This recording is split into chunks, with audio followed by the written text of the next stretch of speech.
Cool. Let's go with Mark in London. All right. Mark in London.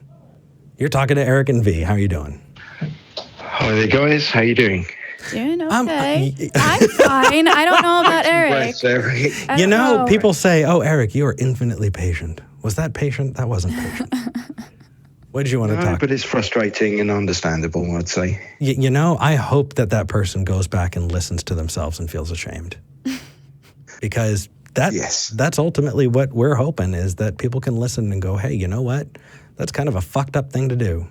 Mark, what did you want to talk about? Well, first of all, in terms of frustration, I've just come off watching the YouTube debate, Kent Hovind versus someone, so I'm irritated as well. Okay, I understand that. I would love to debate Kent Hovind. That would be fun. Did you want to talk about Kent Hovind? No.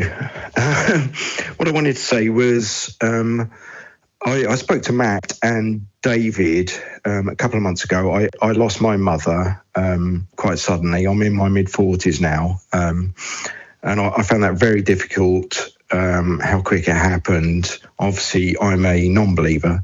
Mm-hmm. And I've got a daughter who's 5 years old. She's lost 2 grandparents already. And I think I was talking to your call screener about... We don't seem to be equipped to give a good alternative. It's very easy to default, we'll be fine, there's this. I've got some atheist friends who've got children similar age, and they would just, nanny or granddad's in heaven, and don't worry, even though they don't believe it, it's just an easy way out. Mm-hmm. And I've not been able to do that, so it's very difficult to know how to reply. We don't seem to have a good alternative, although what you guys are doing is fantastic and it's important, needs to be done as well. But we need to be giving a good argument based in reason and reality. And it's quite hard to obviously comfort a 5-year-old. I've struggled as a 40-year-old to lose a parent. So it's knowing what to say is essentially my question, I guess. Well, so I don't have any kids. And I've talked to plenty of atheist parents who do. And I've also worked in schools for many years. And kids have this funny way of looking to the adults around to find out how upset they should be, for the most part. You know, I fell off the swings. I'm going to immediately get up and look at my parent and should I be upset? And if mom goes, my poor baby, the waterworks are going. Sure. But if you say, that's a thing, okay, I probably shouldn't be upset about this. Get up, dust themselves off, hop back on the playground. What's interesting is that can go a lot further than most people realize. I have experience of other things that are closer to home that are really big deals that I've seen. I've seen, hey, you know what? We're going to raise our child this way, even though maybe they have stuff working against them. Maybe they have a disability. And when that child in elementary school said, hey, is there something different about me? Oh, yeah, you got this. Oh, okay. It doesn't need to be that. What's interesting is a lot of that pain comes from undoing the damage of having to mourn the loss of everyone you ever loved again. Yeah. But to say, hey, What do you mean again? Well, I thought that I was going to get to see the people I loved again when I died. Right. See, I don't have that. I've never had that. My 5-year-old has no perception of that. So it's where they've gone. And I've kind of even said they're nowhere. And I can see to a child that age, it's terrifying. And I struggled recently, like I said, having lost my mum with I'm sorry to hear the that. oblivion thing. Mm-hmm. And it really hit me out of the blue because I've lost grandparents and that's what happens. And I've kind of seen it sort of this way off kind of thing. And it's the fact that it's been so immediate. it's kind of caught me off guard. I can't really explain it, and until some of my friends have lost parents, I didn't really understand it at all until I've been through it. But I can't obviously reason with a 5-year-old and to say stuff like, well, they're nowhere, they're gone, they don't exist, is, from what I can see, is the truth until proven otherwise, is difficult. And I can't bear to lie, do the, oh, they're in heaven, don't worry thing. It's and she's sort of come back with me, so being scared of, what if you go, Daddy? What if Mummy goes? And absolutely, there's no one here, and you're gone, and it's very difficult. You know, I don't dwell on it. I don't sort of bring it up to her, and I give something that's honest, but then keep it as easygoing as I can and change the subject. But it's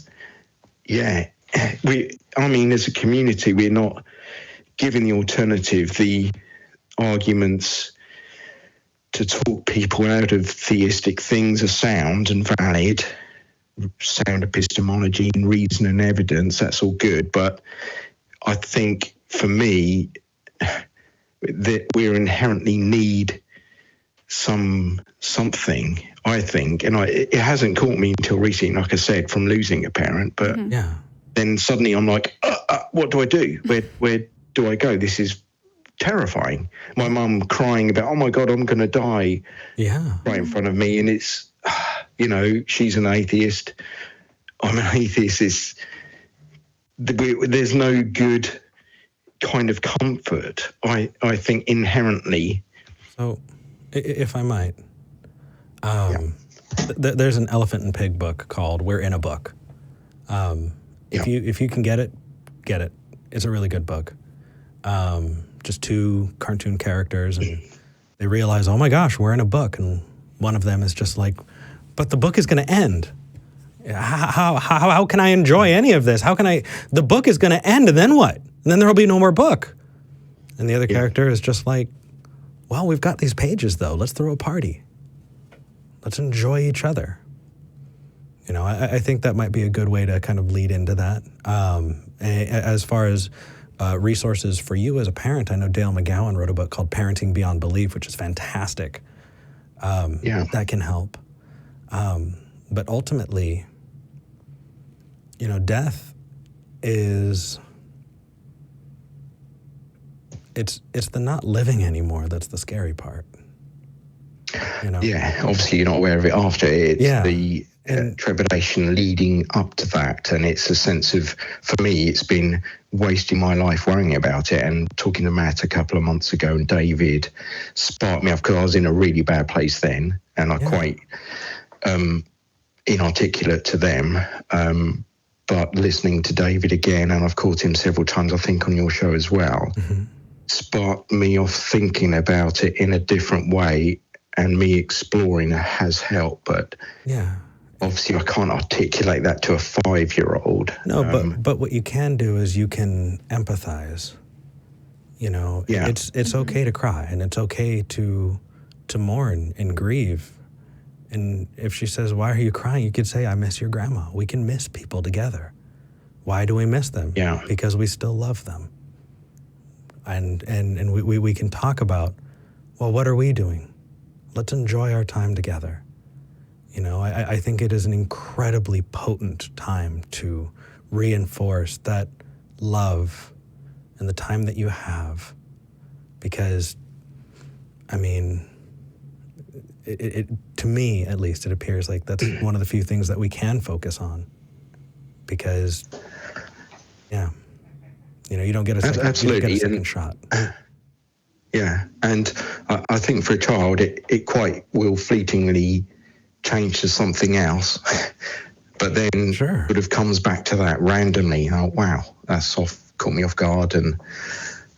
But it's difficult, and I think showing grief and love is an important thing. It's something I regret because I didn't do, because I just took myself away, because I didn't want to show that vulnerability and me kind of losing the plot a bit. So my wife kind of dealt with my child, and Daddy's gone to do this and this, but Daddy's in the back of the garden headbutting the fence or something, you know.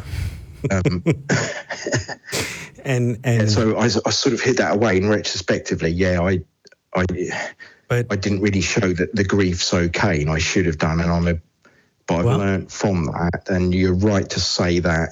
And you know what? If I'd have talked to you like 18 months ago, I think, wow, yes, sorry, yeah. So I'm sorry to say that you'll have other opportunities. It's a part of this human condition that we love, and we lose those people that we love, and that's a part of it. But we're the better for having had it. Mm-hmm.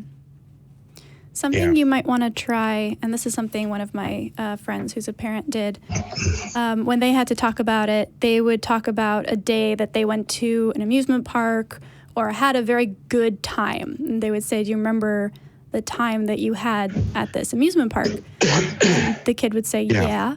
And are you there now? Is it still that day? No, it's in the past. It happened in the past, but you still remember it, and you still had fun, and it was a good day, and it influenced what you think of. When you think of good days, you think of those memories. So I don't know. That's. I think it's fantastic. You've said that. In fact, I've learned from my child in many ways. Maybe a stereotypical British thing is like, don't show emotion, and sort of bring stuff up in this regard. And it's predominantly at all my family, my mum's brother. None of us bring it up other than my 5-year-old. Mm. We all kind of skirt around the issue, don't want to talk about it. I think we're all a bit freaked out, but it's inherently my 5-year-old who will say, oh, Nanny, love this cake, or knitted this, and then, wow, all the baggage I think we as adults have accumulated. My family are basically all atheists, and we don't sort of say anything heavenly wise to her. So we don't know what to say really, and she's the one without those hang-ups who brings it up, and we will respond. We don't ignore her or anything, and I'm kind of glad she does, because it gives me a chance to say, I think, wow, my 5-year-old is helping me out here. Yeah, dealing with it better than I am. You know, it's funny. It's a depressing topic, but it's because we hide it away. Yes. And you have the opportunity to make it less scary. And inherently as a society, I mean, we don't. No. I mean, you've got the religion thing. We don't equip. I mean, it's not like. I mean, most of the schools, primary schools in England, UK, Church of England, so there's inherently a vicar going in preaching. You guys have got separation church and state. We don't have that. And it's even written in UK law that there will be a preaching element to schools, and that will be of Christian nature.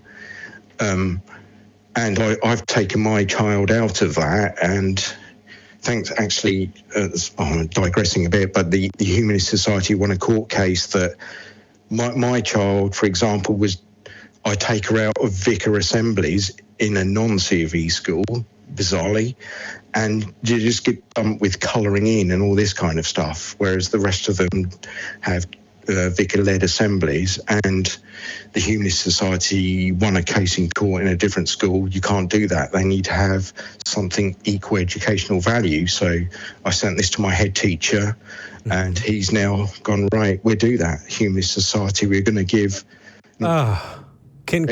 That's amazing. Yeah, can we just export those people?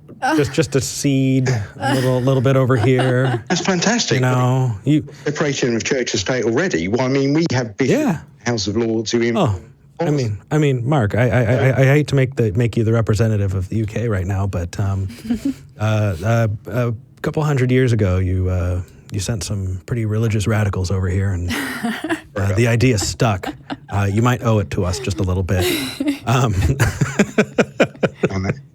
Send some rationality here, some compassion.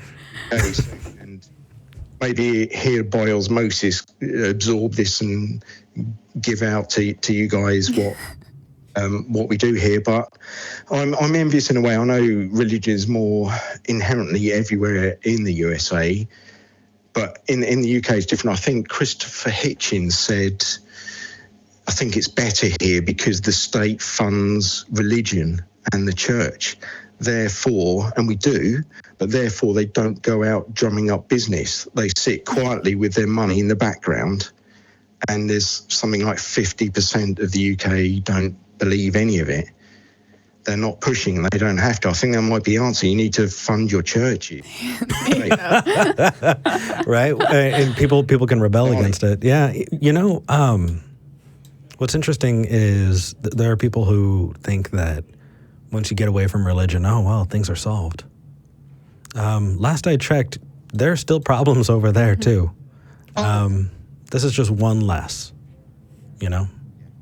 So, but I think we're going to move on to the next call. There's one other thing I got a note from. Thank you so much for your time. Absolutely. There's another note that I got from someone in the back who said that a good exercise with a child asking this question, in a sandbox, draw a flower in the sand and then brush your hand through the sand to smooth it back and ask, where did the flower go? Yeah, maybe. Analogy, I'm not sure. I'll think about it. Thank you so much for your time, guys. Carry Absolutely. on. Thank you. Best. Thank you. Colin. Take care. Ooh. Yeah, that was heavy. Yeah. I remember John, though. So. Yeah. All right. Well, we're going to move on.